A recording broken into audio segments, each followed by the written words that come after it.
마가복음 6장 14절에서 29절입니다. 제목은 하나님 나라를 전하는 사람들이 만들어내는 혼란입니다. 제목이 뭔가 되게 저게 뭐지? 만들어내는 혼란, 우리가 혼란을 만들어야 되나? 데모를 해야 되나? 이렇게 생각할 수도 있겠지만요, 그런 혼란이 아니라 이제 설교를 들어보시면 어떤 혼란인지 알게 되실 겁니다. 마가복음 6장 14절에서 29절 다 찾으신 줄로 믿고 다 같이 읽어보도록 하겠습니다. 이에 예수의 이름이 드러난지라 헤롯 왕이 듣고 가로되 이는 세례 요한이 죽은 자 가운데서 살아났도다. 그러므로 이런 능력이 그 속에서 운동하느니라 하고, 어떤 이는 이가 엘리야라 하고 또 어떤 이는 이가 선지자니 옛 선지자 중에 하나와 같다 하되, 헤롯은 듣고 가로되 내가 목배인 요한 그가 살아났다 하더라. 전에 헤롯이 자기가 동생 빌립의 아내 헤로디아에게 장가든 고로 이 여자를 위하여 사람을 보내어 요한을 잡아 옥에 가두었으니, 이는 요한이 헤롯에게 말하되 동생의 아내를 취한 것이 옳지 않다 하였음이라. 헤로디아가 요한을 원수로 여겨 죽이고자 하였으되 하지 못한 것은 헤롯이 요한을 의롭고 거룩한 사람으로 알고 두려워하여 보호하며 또 그의 말을 들을 때에 크게 번민을 느끼면서도 달게 들음이러라. 마침 기회 좋은 날이 왔으니 곧 헤롯이 자기 생일에 대신들과 천부장들과 갈릴리의 귀인들로 더불어 잔치할세, 헤로디아의 딸이 친히 들어와 춤을 추어 헤롯과 및 함께 앉은 자들을 기쁘게 한지라. 왕이 그 여아에게 이르되 무엇이든지 너 원하는 것을 내게 구하라, 내가 주리라 하고, 또 맹세하되 무엇이든지 내가 내게 구하면 내 나라의 절반까지라도 주리라 하거늘, 저가 나가서 그 어미에게 말하되 내가 무엇을 구하리이까? 그 어미가 가로되 세례 요한의 머리를 구하라 하니, 저가 곧 왕에게 급히 들어가 구하여 가로되 세례 요한의 머리를 소반에 담아 곧 내게 주기를 원하옵나이다 한데, 왕이 심히 근심하나 자기의 맹세한 것과 그 앉은 자들을 인하여 저를 거절할 수 없는지라. 왕이 곧 12병 하나를 보내어 요한의 머리를 가져오라 명하니, 그 사람이 나가 옥에서 요한을 목베어 그 머리를 소반에 담아다가 여아에게 주니, 여아가 이것을 그 어미에게 주니라. 요한의 제자들이 듣고 와서 시체를 가져다가 장사하니라. 아멘. 말씀이 좀 길죠? 자, 지난 줄거리를 한번 쭉 복습해 볼게요. 네. 예수님은 제자들을 둘씩 보내셔서 하나님 나라를 증거하게 하시죠. 둘씩 보낸 거에는 의미가 있다고 했어요. 둘씩 보낸 거는 증인으로 보낸다라는 의미예요. 성경에서 증인은 2명 이상이어야 된다라는 말씀이 있었어요. 그래서 예수님은 제자들을 둘씩 보내서 증거하게 하시죠. 무엇에 대해서 증거를 하게 하셨을까요? 하나님 나라에 대해서. 이 12제자가 의미하는 이 12이 상징하는 것은 이스라엘의 12지파, 다가올 하나님 나라의 이스라엘 백성, 그 12지파를 상징한다고 했어요. 그러니까 제자들은 하나님 나라의 백성으로서 하나님 나라와 예수님에 대해서 증거하는 증인으로 보내셨음을 받았습니다. 그렇게 해서 예수님이 이제 제자들을 보내실 때 말씀하신 게 있는데, 아무것도 가지지 말라. 너 지금 신은 신과 지팡이 외에는 아무것도 가지지 말라. 그리고 어디 집에 들어가거든 그 지방을 떠날 때까지 그 집에서 머물라. 막 이리저리 왔다 갔다 하지 마라. 그리고 사람들이 너희의 말을 듣지 않거든 내 신발에 있는 먼지를 떨어내서 그리고 다른 곳으로 바로 가라. 이렇게 얘기를 하셨어요. 아무것도 가지지 말라. 예수님이 왜 이렇게 얘기하셨죠? 너 거지같이 살아야 돼, 너 가난하게 살아야 돼, 이게 아니라 진짜 아무것도 가지지 못할 만큼 급하게 하나님 나라를 전해야 돼 라고 예수님이 말씀하신 거예요. 하나님 나라를 모르는 사람들이 너무 많기 때문에 예수님은 제자들을 급하게 보내면서 하나님 나라의 복음이 필요한 사람들이 눈앞에 보이거든 바로 그들에게 가서 복음을 전하고 그들을 하나님께 인도해라 라고 얘기하셨어요. 그래서 제자들이 이제 예수님께 파송을 받아서 이제 한 행동이 3가지가 있습니다. 하나님 나라를 증거하면서 한 행동이 3가지가 있는데, 첫째는 회개하라.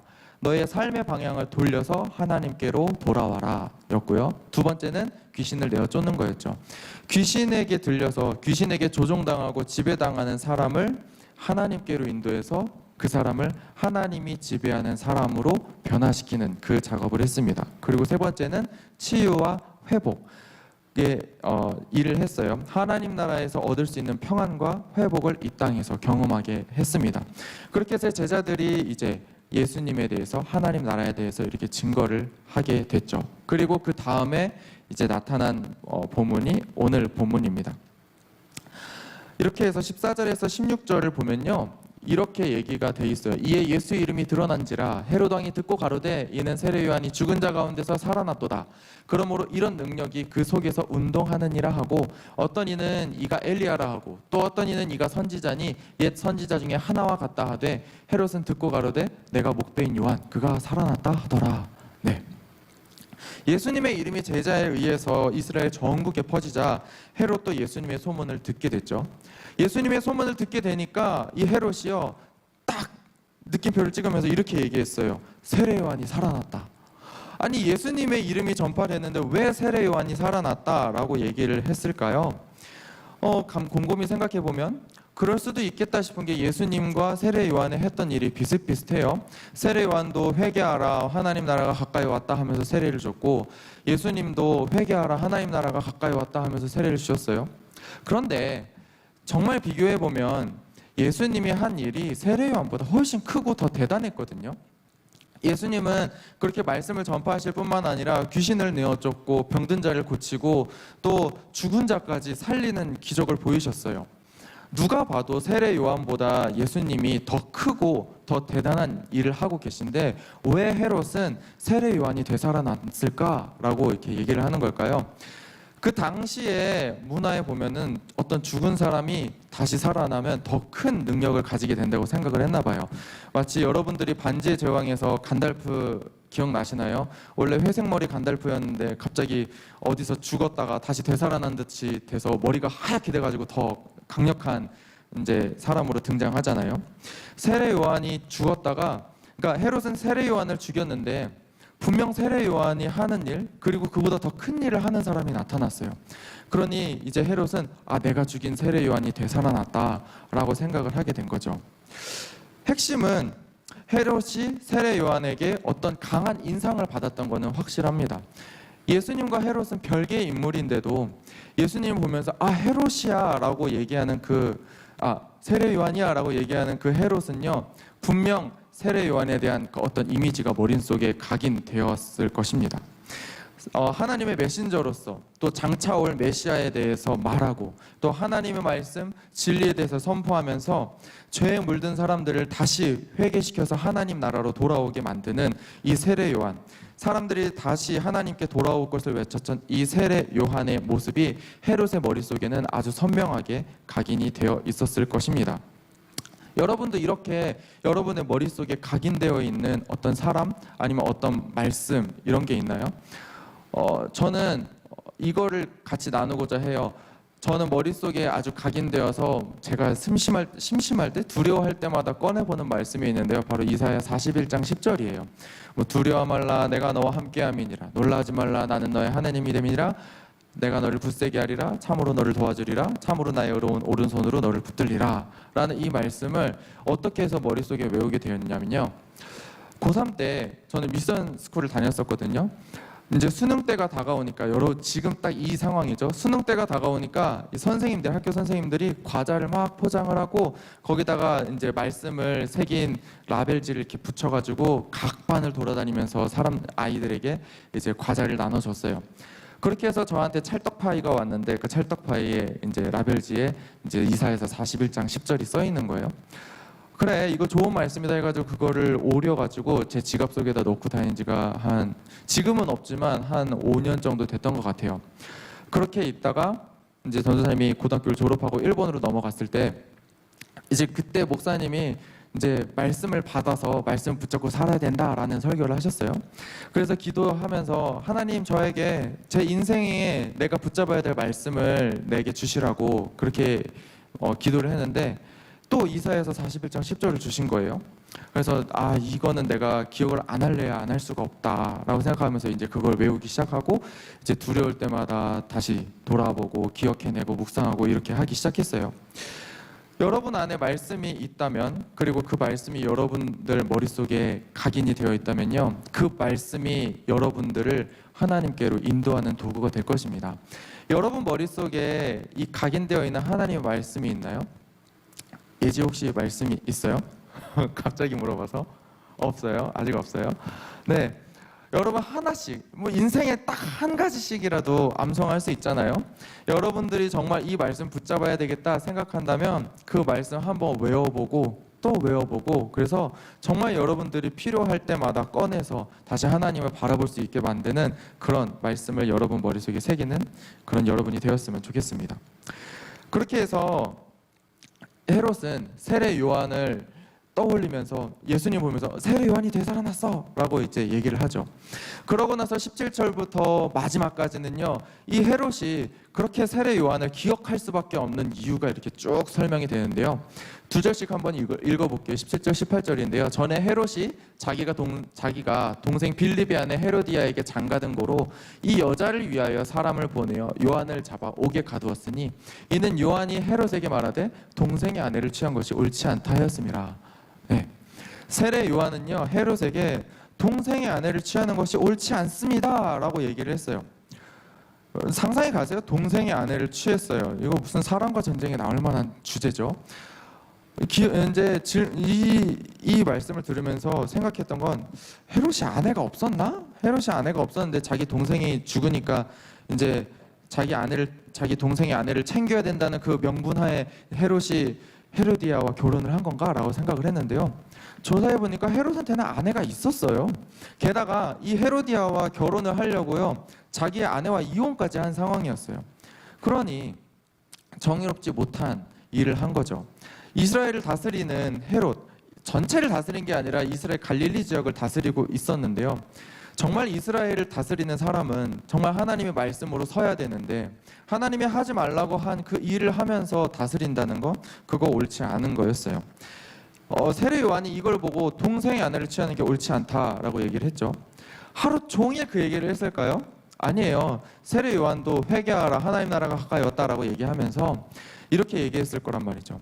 장차 하나님께서 이스라엘에게 메시아를 보내실 거다. 약속하신 이스라엘의 왕을 보내주실 것이다. 그 왕은 하나님의 말씀에 따라 살고 정의롭게 사람들을 다스리면서 그야말로 정의로 이스라엘을 다스리는 사람일 것이다 라고 얘기를 하는 거죠. 그러면서 헤롯에 대한 이야기가 나오겠죠. 헤롯이 이 세례 요한의 말을 들으면요, 어떤 마음이 들었을까요? 이스라엘의 왕이 나타날 것이다 라고 얘기하는 것 자체가 너 왕 아니야, 이스라엘의 진짜 왕은 너 헤롯 아니야 라고 들렸을 거예요.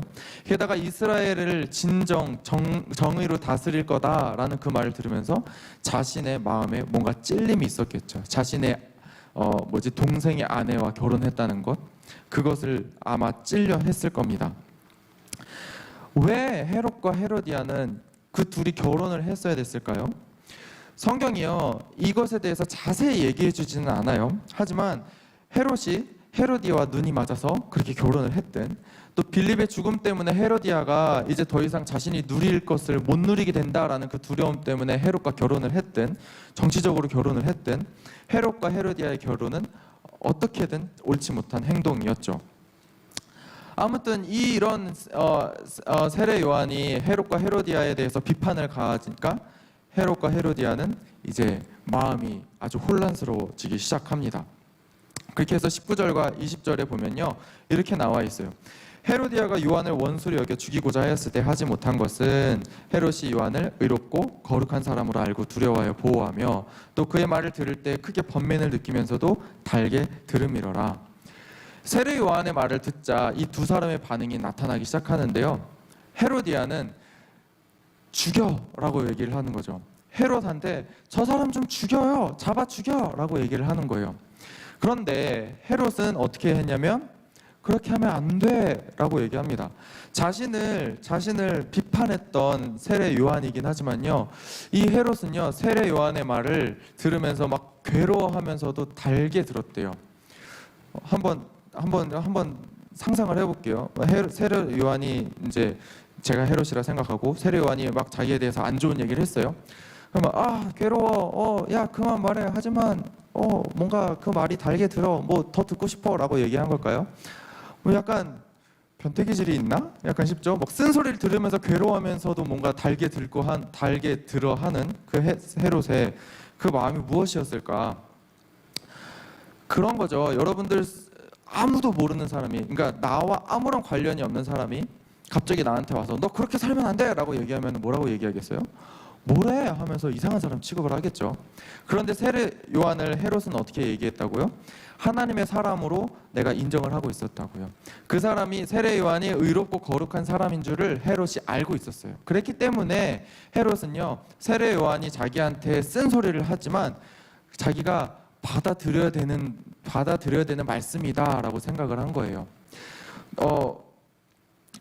내가 마음 아파하면서도 새겨 듣는다는 것은요, 그만큼 내가 그 사람을 인정한다는 거예요. 여러분에게도 그런 사람이 있나요? 그런 사람이 있는 게 복이고, 또 그렇게 자신의 말을 진심으로 들어줄 수 있는 사람 또한 복입니다. 헤롯은요, 세례 요한을 하나님의 사람으로 알고 인정했어요. 그래서 그의 말을 들을 때마다 마음이 너무나도 아프고 괴로웠지만 신중하게 받아들인 거죠. 그렇다면 헤로디아는 어떻게 받아들였을까요? 죽이라고 했겠죠. 왜 죽이라고 했을까요? 헤로디아는 세례 요한이 하나님의 사람인 줄 몰랐던 걸까요? 아니요, 알고 있었어요. 하지만 나한테 있어서 그렇게 중요한 사람이 아니다라고 생각을 했겠죠. 그냥 세례 요한은 자신을 깎아내리려는 그런 사람으로밖에 안 보였을 거예요. 그래서 세례 요한을 죽이는데 별 가책을 느끼지도 않았고요. 근데 이쯤 돼서는 또 헤로디아가 약간 조금 인성에 문제가 있나? 라고 싶을 정도로 드는 구절도 있는데요. 왜냐하면 자기 딸이 이제 헤롯 앞에 가서 춤을 추잖아요. 그래서 헤롯이 즐거워서 네가 구하는 거 다 주겠다라고 했는데, 딸이 자기한테 와서 엄마 뭘 구하면 될까요? 라고 얘기했을 때 딸한테 세례 요한의 목을 달라고 해라 라고 얘기하는 거 소름 끼쳐요. 어떻게 엄마로서 그렇게 얘기를 할 수가 있죠? 뭐 인성의 문제를 떠나서 아무튼 헤로디아는 세례 요한을 그 정도로 싫어했습니다. 어쨌든 세례 요한의 외침에 두 사람이 반응을 하는데요, 성경은 이 두 사람이 다르게 반응을 했다. 헤롯은 자신에게 그런 비판을 한 요한의 말에 괴로워하면서도 그것을 달게 들었다라고 얘기를 했고요. 그리고 헤로디아는 세례 요한을 이제 원수로 여겨 죽이려고 했다라고 이제 반응을 합니다. 각자가 서로 다른 반응을 보이지만요, 이 둘이 보인 공통점이 하나가 있습니다. 각자가 다른 반응을 보인다고 설명하기 전에 이 둘이 먼저 보인 반응이 있어요. 그리고 다르게 움직였는데요, 각자가 보인 공통적인 것은 바로 혼란, 흔들림이었어요. 세례 요한이 올바른 말을 전하자 헤롯과 헤로디아가 그 마음이 흔들렸고, 그 마음의 흔들림을 어떻게든 좋은 쪽으로 끌어갔던 건 헤롯이었고, 하지만 그것을 아주 부정적으로 몰고 갔던 건 헤로디아였죠. 하나님 나라를 전하면요, 세상은 흔들리게 됩니다. 왜 흔들리냐면 우리가 전하는 게 세상의 관점과는 전혀 다른 가치관을 가지고 있는 하나님 나라이기 때문이에요. 그리고 또 그 하나님 나라를 목숨을 걸고 진지하게 전하는 사람들 때문에요, 세상은 복음을 들으며 혼란스러워합니다. 세례 요한도 자기가 목숨을 잃을 걸 알면서도 하나님 나라를 전하려고 아주 강하게 외쳤어요. 너 죽어라고 얘기했는데 뭐 죽는 게 뭐가 대수야 라면서 하나님 나라를 전하는 게 더 중요해 라고 얘기를 하면서 하나님 나라를 계속 전했어요. 헤롯은 이 진지한 이 세례 요한의 태도에도 흔들렸고, 하나님 나라의 가치관, 이 정의로운 나라를 이끌어야 된다라는 그 말에도 흔들렸던 거죠. 자신이 그렇게 살고 있지 못했기 때문에요. 세례 요한이 하나님 나라를 전했을 때 괴로워한 이유가 하나님 나라 때문이라고 했어요. 세상은 우리에게 이렇게 말해요. 영원한 건 없어. 사랑? 뭐 만났다 헤어지면 끝이야. 뭐 인생은 한 번밖에 없어. 즐겨. 너가 하고 싶은 대로 다 해. 그러면서 즐겨. 인생을 즐기면서 살아. 라고 얘기를 해요. 그런데 그렇게 세상의 말을 듣고 살아가는 우리의 삶이 어떻습니까? 우리는 이런 말을 하고 있지 않나요? 이번 인생 망했다. 금수저냐 흙수저냐, 나는 흙수저 같아. 이번 생 뭐 틀렸어 라고 얘기하기도 하고요. 또 약육 강식이야. 뭐 1등밖에 기억 못해. 뭐 1등밖에 못한 더러운 세상, 이렇게 얘기를 하잖아요. 정말 세상이요, 정말 살라고 그렇게 살아가는데요, 우리는요 그 안에서 좌절만을 경험해요. 세상이 말하는 걸 가만히 들어보면요, 정말 일관성이 없어요. 하고 싶은 대로 살라라고 얘기를 하지만요, 하고 싶은 대로 살라? 그 안에 옳고 그름을 판단할 수가 없습니다. 그냥 내가 사람이 싫어가지고 사람을 죽이면 내가 좋다는데 이렇게 돼버리는 거예요. 옳고 그름이 더 이상 기준이 없어졌어요. 그냥 내가 좋고 싫어하는 것밖에 없어요. 내가 좋아하는 대로 살면 돼 라고 세상은 얘기하지만, 그렇게 해서 정말 행복한 삶을 살 수 있어? 라고 물어보면 세상은 아무 얘기도 안 해요. 책임지고 싶지 않다라는 거죠. 그냥 좋은 건 삼키고 쓰면 뱉는 거예요.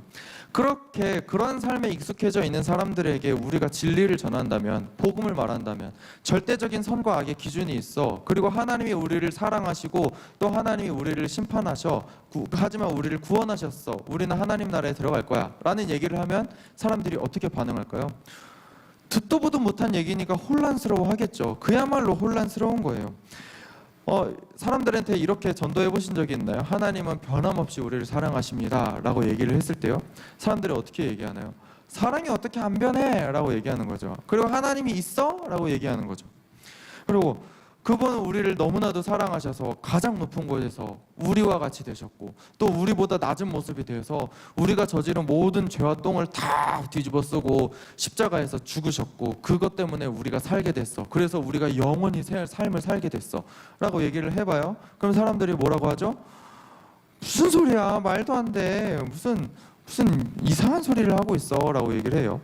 정작 그들은 눈에 보이지도 않는 귀신을 너무나도 잘 믿으면서 하나님 나라, 보이지 않는 하나님 나라, 그걸 위해서 목숨을 걸고 그렇게 복음을 전하는 우리들의 말은 들으려고 하지 않는 거죠. 하지만 그렇다고 해서 모든 사람이 그렇지는 않아요. 어떤 사람은 진지하게 받아들일 거예요.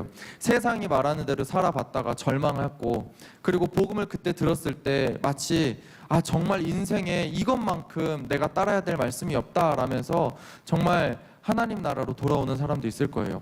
하지만 하나님 나라의 복음을 듣고 주춤하는 사람도 있을 거예요. 이게 맞나? 내가 지금까지 살아온 이 세상은 이게 맞다고 생각을 했는데, 마치 매트리스에서 네오처럼 내가 진짜 여기서 사는 게 내 삶이라고 생각을 했는데 진짜 다른 세상이 있다고? 그리고 다시 오실 그 분이 있다고? 나를 위해서 죽은 분이 있다고? 하면서 혼란스러워 할 거예요. 또 어떤 사람은 말도 안 된다면서 조롱하고 또 욕할 겁니다. 전도사님이 일본에 가서 전도를 할 때요, 지금도 생각하면 약간 모멸감이 들었지만 그때는 일본어를 잘 못해서 그냥 지나갔던 말인데요, 생각해보면 어떤 할머니한테 이제 제가 전도를 했어요. 할머니 예수님 믿으세요 하면서 주보를 딱 건네는데, 그분이 되게 불쌍하게, 그리고 되게 뭔가 뭐라고 하지?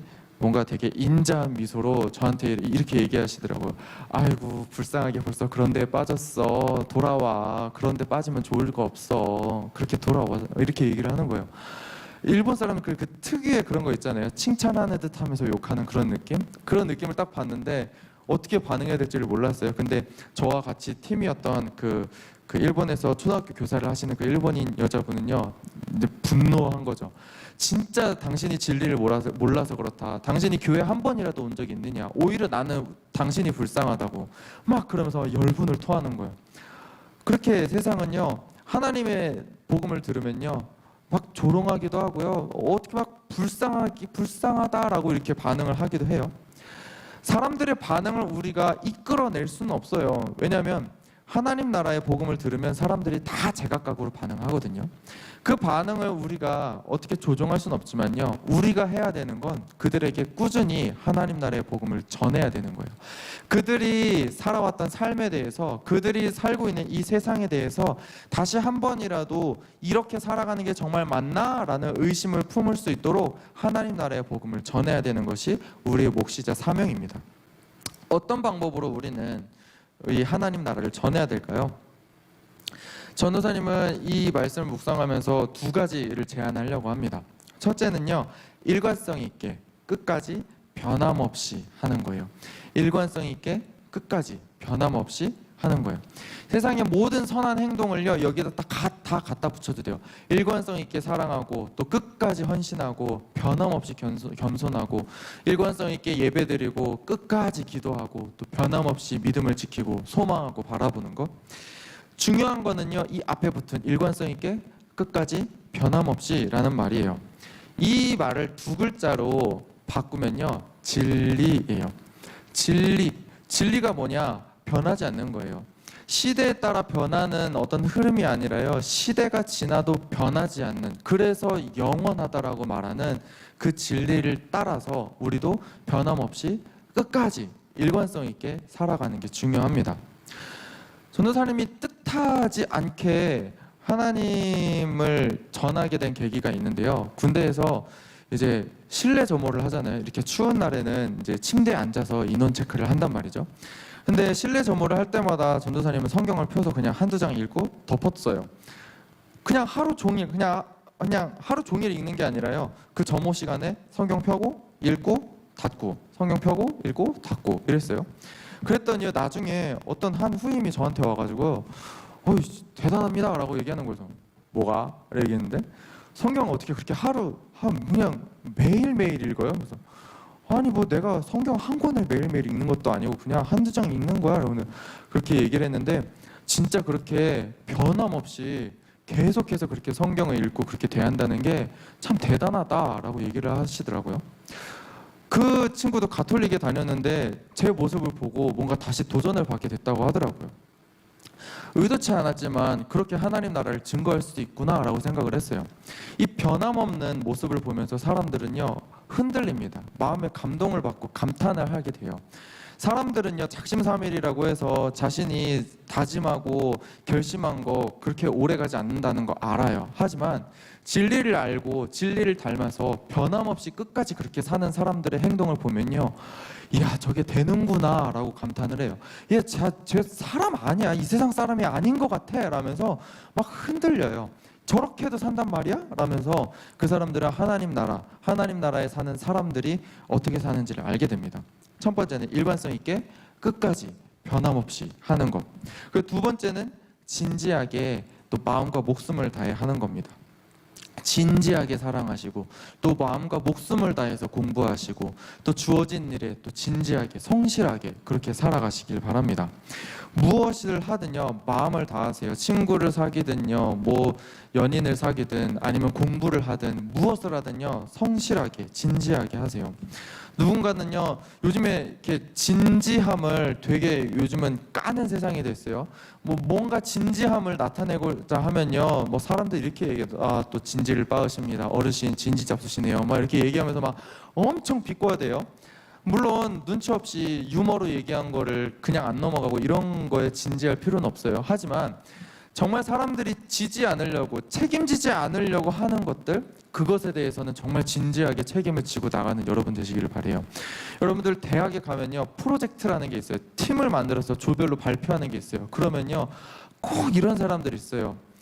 내가 알바를 하는데 하루 종일 알바를 한다, 내가 못 도와줘서 미안하다를 깔고 가는 사람들이 있어요. 그러면은 어떻게 합니까? 여러분 인스타에서 이렇게 자주 보잖아요. 막 조별 발표를 완전 막 이상하게 만들어 놓거나 막 핵심 이렇게 해놨으면서 그걸 일부러 못 보이게 막 착시효과 그림 막 만들어가지고 못 보게 막 다 똥 따질러 놓고 막 이렇게 하잖아요. 근데 그렇게 하지 마시라고요. 진지하게 성실하게, 비록 남들이 져야 될 책임을 지지 않았다면 내가라도 지는 것, 그렇게 해서 진짜 사람은 이렇게 살아야 돼, 남을 책임지고 살아야 돼 라는 그 진지함을 세상에 알려주는 여러분 되시기를 바랍니다. 정말 저번 시간에도 얘기를 했죠. 복음이 필요한 사람들에게 우리가 즉각적으로 나설 수 있어야 한다고요. 여러분들 길을 가다가 도로에서 리어카를 끄시면서 종이 박스를 나르시는 그 어떤 할머니 할아버지를 보시는데, 그분이 횡단보도가 지나갈 때 되도록 천천히 가신다면 어떻게 하시겠어요? 나는 바빠 하면서 가실 수도 있지만요, 오늘 말씀을 들은 여러분들은 그 사람들을 꼭 도와주셨으면 합니다. 진지하게 그들을 도와주시고 또 그들의 아픔을 공감하는 여러분 되시기를 바라요.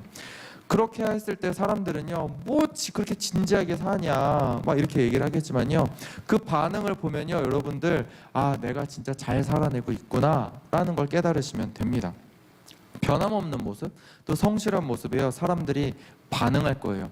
그 사람들이 어떻게 반응하든 그건 우리에게 중요하지 않아요. 어쨌든 우리가 그 사람들을 흔들어 놓고 있구나, 우리가 세상에 영향력을 떨치고 있구나 라는 걸 기억하면 됩니다. 네, 홀마팀 나와주시면 감사하겠습니다. 결론은요, 하나님 나라를 변함없이 또 또 성실하게 진심으로 세상을 흔드는 여러분 되시길 바랍니다.